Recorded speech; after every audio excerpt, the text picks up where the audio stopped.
वज़ीर ख़जाना मोहम्मद औरंगज़ेब 19,000 अरब का बजट आज पेश करेंगे। सरकारी मुलाजमीन का तनख्वाहों में 10 से 15% इजाफा मतवक्के। टैक्स वसूलियों का हदा 12.9 ट्रिलियन रुपए मुकर्रर। तवानाई के शोबे में सब्सिडीज़ के लिए 800 अरब रुपए मख्तस किए जाने का इम्कान है। सूद और कर्जों की अदायगियों का तखमीना 9.5 हज़ार अरब रुपए लगाया गया। कौमी खजाने पर पेंशन का बोझ कम करने के लिए इस्लाहात मुतारिफ करवाने का फैसला।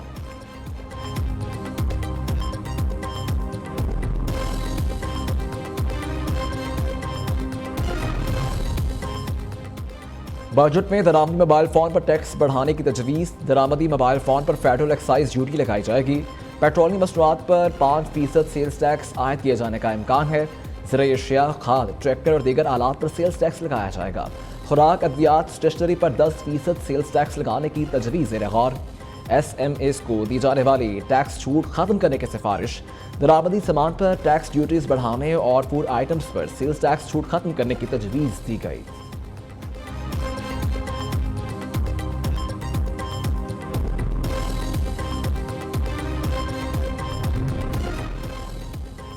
पीपल्स पार्टी का बजट के मामले पर हुकूमत को टफ टाइम देने का फैसला। अदालतों के निजकारी की भरपूर मुखालफत करने का ऐलान। वफाकी बजट पर मुशावरत न करने का शिकवा।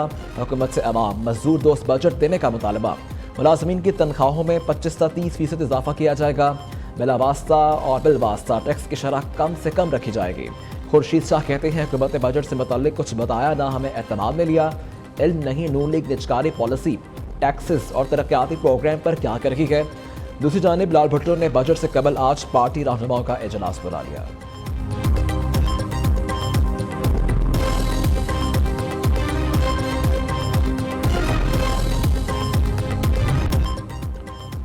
पाकिस्तान स्टील मिल्स बहाल नहीं, अब कबाड़ में बिकेगी। पास्को को भी सरकारी तहवील में नहीं रखेंगे। नेशनल बैंक के साथ कुछ दीगर अदारों को प्राइवेटाइज करना है। हजारों अरब रुपए का खसारा बर्दाश्त नहीं कर सकते।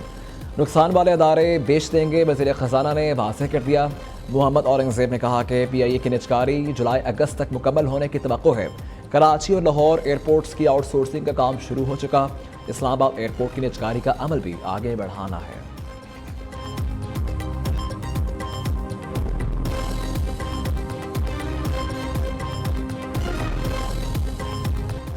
कोई मुकद्दस गाय नहीं, सबको मैशत का हिस्सा बनना होगा। किसी सरकारी और कारोबारी अदारे को इस्तिस्ना हासिल नहीं। टैक्स वसूली करके दिखाना और GDP बढ़ाना होगा। मोहम्मद औरंगज़ेब का सनती तरक्की और अहम वाशी अहदाफ में नाकामी का एतराफ़। वजाहत देते हुए कहा कि गुज़िश्ता बरस हम डिफ़ॉल्ट के दहाने पर थे।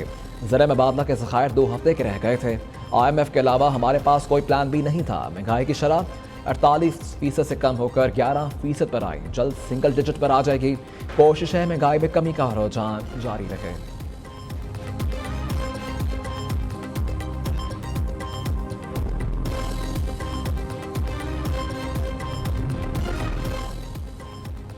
मुल्क में एक साल के दौरान गधों की तादाद में 1 लाख का इजाफा। इक्तिसादी सर्वे के मुताबिक गधों की तादाद 58 लाख से बढ़कर 59 लाख तक पहुंच गई।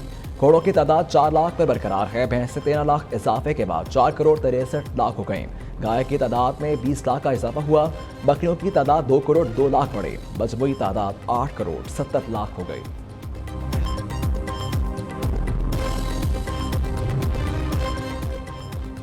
नवाज शरीफ कैंसर अस्पताल के पहले फेज की तामीर शुरू। 46 अरब रुपए लागत आएगी। वज़ीर आला पंजाब ने हर हेल्थ प्रोजेक्ट की टाइमलाइन तलब कर ली।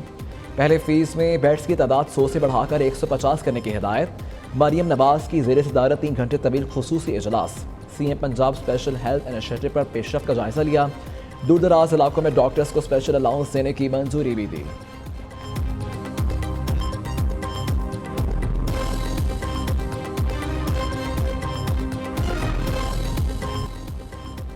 कैप्टन समेत 7 जवानों की शहादत का बदला। सिक्योरिटी फोर्सेज का लकी मरबत में खुफिया इतला और ऑपरेशन। फायरिंग के तबादले में 11 दहशतगर्द हलाक। ISPR के मुताबिक सिक्योरिटी फोर्सेज ने मौसर तरीके से दहशतगर्दों का पता चलाया। कार्रवाई में दहशतगर्दों के मुताबिक ठिकाने भी तबाह किए। वज़ीर आज़म का 11 दहशतगर्दों को मारने पर सिक्योरिटी फोर्सेज को खराज तहसीन। शहबाज शरीफ ने कहा कि पाक फौज के जवानों ने जान हथेली पर रखकर कामयाब ऑपरेशन किया। दहशतगर्दी के मुकम्मल खात्मे के लिए पुरअज़्म है।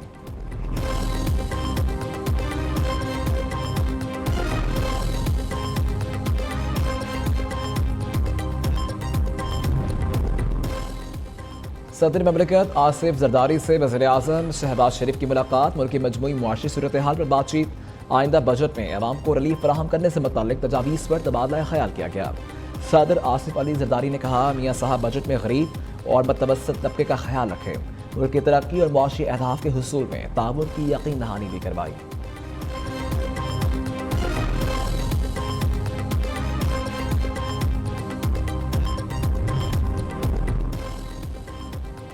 बहुत जल्द चीन से आला सतह का वफ़द पाकिस्तान आएगा। चीन ने CPEC के फेज़ 2 में तेज़ी लाने पर इत्तफाक किया। चीनी सरमायाकारों वर्कर्स को भरपूर सिक्योरिटी देंगे। वज़ीर आज़म शहबाज शरीफ की काबीना इजलास में गुफ्तगू, कहा कि दौरा चीन में सिक्योरिटी से मुताल्लिक मामलात एजेंडे में सर फहरिस्त है। बैरूनी सरमायाकारी से मुल्क की मायशत मजबूत होगी।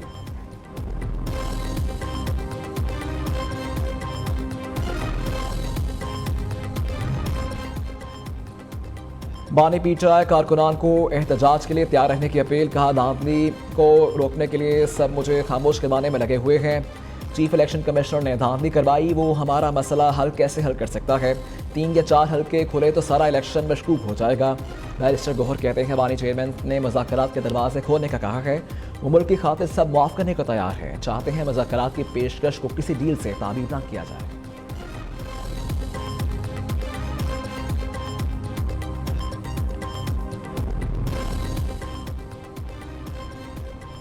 धांधलीज़दा इलेक्शन किसी सूरत कबूल नहीं, हर किस्म के नताइज भुगतने के लिए तैयार। अगर जंग है तो जंग ही सही। मौलाना फजलुर रहमान डट गए, वाज़े किया डियाला जेल वाले से कोई रबता नहीं। सरबराह जेजुआई ने आइंदा लाहे अमल के लिए ईद के बाद पीटीआई से मुज़ाकरात का इंदिया दे दिया।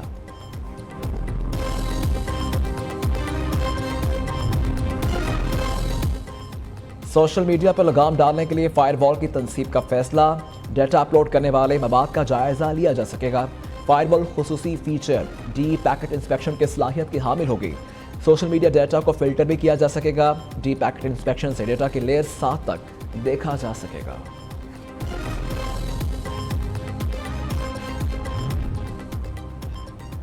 हुकूमत का बैरून मुल्क पनाह लेने वाले पाकिस्तानियों को पासपोर्ट जारी न करने का फैसला, मोहसिन नकवी की हिदायत पर वजारत दाखिला ने मुरासला जारी कर दिया।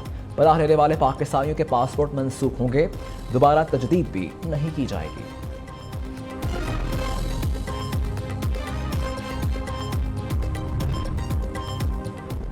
ईद उल अज़हा पर 3 छुट्टियां होंगी। तातुलात 17 से 19 जून तक होंगी। वज़ीर आज़म शहबाज शरीफ की हिदायत पर काबीना डिवीजन ने नोटिफिकेशन जारी कर दिया। दूसरी जानिब ईद उल अज़हा पर रेलवे किराए में 25% रियायत का ऐलान। मुसाफिर ट्रेनों के किराए में रियायत ईद के 3 दिन होगी। तर्जमान रेलवे के मुताबिक मुसाफिरों के लिए रियायत का इतलाक सिर्फ फ्रंट बुकिंग पर होगा।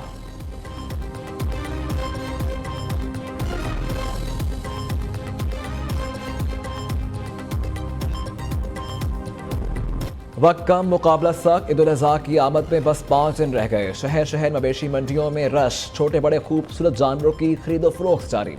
कराची की मवेशी मंडी में बबलू और शेरों की जोड़ी की धूम। शहरी जानवरों की कीमतें ज्यादा होने पर परेशान, कई शहरियों को मवेशी मंडियों में जानवरों के रेट्स गिरने का इंतजार है।